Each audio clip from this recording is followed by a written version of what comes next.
Yo, what's happening, Exiles? 0.4 is just around the corner, so it's that time again. League start theory crafting. I'm going to go over a couple league start options that I have been thinking about for this league. First up, we have Grenades Tactician. This is what I played last league as a league starter. And listen, grenades are just stupid strong right now. Like really strong in SSF, easy to gear, really simple to scale. You just throw grenades at monsters and they explode. I have a league start video that I made at the beginning of last league, but I wouldn't really do it the same exact way this league. Last league they buffed banners, so part of my build process was going into that and trying that out in the beginning of the league. So my first two ascendancy nodes last league were the 50% reservation efficiency as well as the banners gaining glory per second. Instead of that, I would just go with the pin nodes straight up. Just go into immobilization and pin. It's super strong for locking down enemies. Everything just ends up sitting there and politely waiting for you to explode them. And there's a pretty strong pivot that you could do later on, where you grab the Valakos Vice Gauntlets to scale lightning damage. This scales way better into the end game, but there's also a buff to a certain unique that can be really good for this ascendancy. Let's go over that real quick. These gloves, the Cyan is getting a massive buff this patch. This line here that says enemies immobilized by you take 25% less damage is being changed into an upside, where they now take 20% more damage. And with these gloves, we're also able to pin enemies at 50% buildup instead of 100. So you'll just be pinning enemies twice as much. So this is going to be a really good option. We're going to see a lot of use out of these gloves in the end game, especially on Tactician. I do have a POB with a setup for each step of the leveling process when you would switch to full mortar cannons, as well as the passive nodes that you take all the way up into red maps. This POB will be linked in the description below, so be sure to check that out. I do have a league start video that you can check out as well, but I would kind of go about things a little bit differently, so follow more closely this POB than that build guide. For the next build, we have Whirling Assault Titan. Whirling Assault got a pretty nice buff this patch with more AoE per gem level and a faster default attack time. But playing this on a Titan in order to grab hulking form as well as crushing impacts and then using staggering palm for the wind projectiles just seems like a really solid skill for mapping. The Titan did receive some pretty nice buffs this league to its crushing impacts, ascendancy notable, where you will now deal more damage to stunned enemies, which used to be an effect that was on a following notable after that one. So it's been consolidated, and you'll likely be stunning a lot with Staggering Palm and Whirling Assault. This sounds like a pretty awesome option, especially on League Start. I think it can be pretty reliable. Along with Hulking Form already being so good, we're getting a ton of new passives being added to the Druid section of the tree. So there's a bunch of new options for Hulking Form to make use of there. I don't have any sort of POB for this build or the next build I'm going to share since it's kind of uncharted territory. It just sounded like a pretty decent option to run with all the buffs it received this patch. Now onto the build that I am most likely going to start this league, Rolling Magma Shaman. Let's go over why I think this build has a lot of potential this league. Quick disclaimer. It's worth noting, GGG mentioned that the ascendancy points that we have from the press kit are outdated and are likely to be changed, but I'm going to hold out hope that the things that they showed in the reveal are going to stay the same. Taking all the nodes leading up to Furious Wellspring gives us a total of plus 15 to our maximum rage, totaling out to 45 maximum rage, and this alone just gives us a 22% more spell damage for the spells.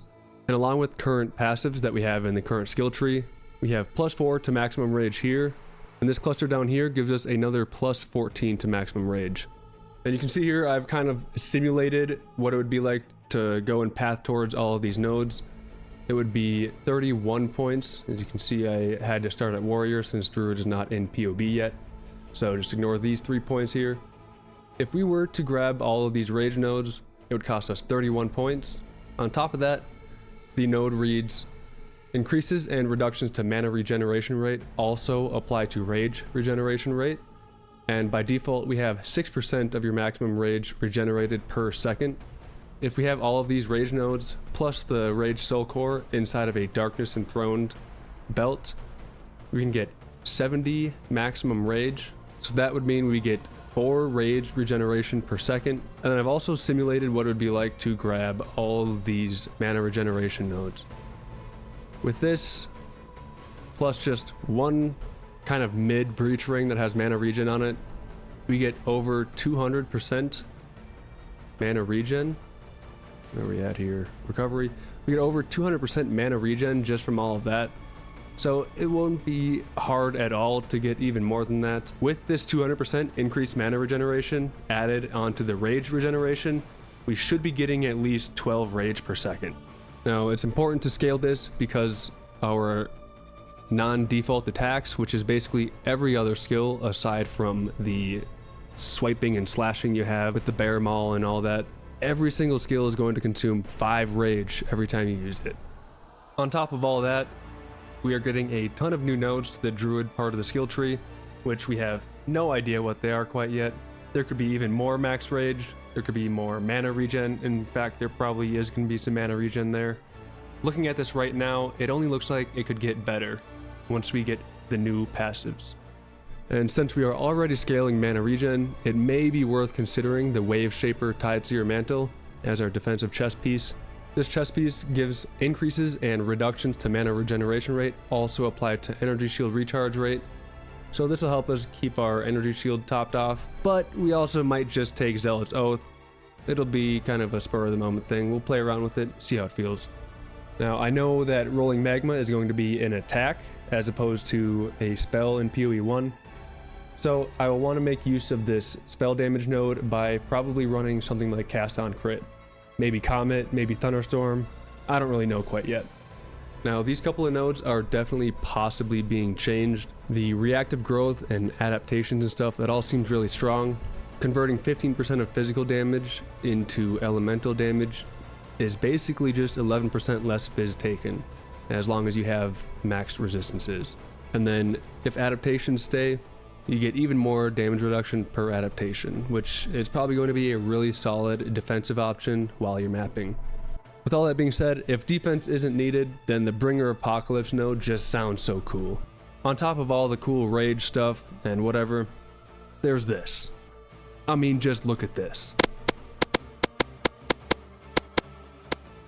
So I feel like there's a lot of really cool options here within the Shaman class. This is definitely probably what I'm going to start. I'll see how it is. If it's bad, we'll just reroll, whatever. Then I just wanted to point out a couple honorable mentions that I think could be pretty strong this league. Of course, the Pathfinder changes are obviously really good. It might actually make me want to click on Ranger on the starting screen at some point this league. There's so many different options that you could go with that, especially with the Adorned buffs. Just running around the attributes and traveling nodes and taking every single jewel socket could be a pretty not a interesting build, but a pretty strong build. With the option of taking global defense or damage on all of these travel nodes, if you can get your attributes from your gear, I think we'll see a lot of different builds possibly use something like this, along with the Adorned. Maybe not like this, but something like it. You see what I'm saying. And then one final honorable mention, I'm just going to throw this one in there.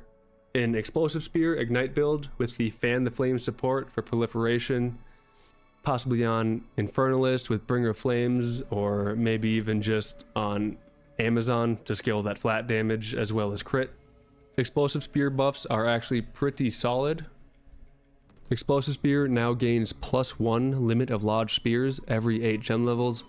It's not hard to get a level 24 Explosive Spear. So this is just going to be nice for quality of life and clear.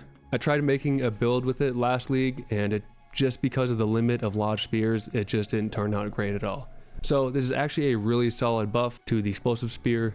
The Frenzy Charge and Powered Explosion is now also gaining a lot of attack damage and AoE scaling per gem level. It also has another 100% increased Ignite Magnitude on it, which it didn't have before. So just want to put this one on people's radar. Explosive Spear now might be just a little bit viable this league. Anyways, that's pretty much it for me. I hope you guys got some decent ideas out of this video. I will be streaming the league launch, so definitely check me out at twitch.tv/dappergoldie. I will be updating you guys on what league start I actually do play. I'll make a video about it over the weekend of the launch. And yeah, I'm just excited to hop on and play some Wyvern. Let me know what you guys are planning on playing down in the comments below. I'd love to have some discussions about this kind of stuff.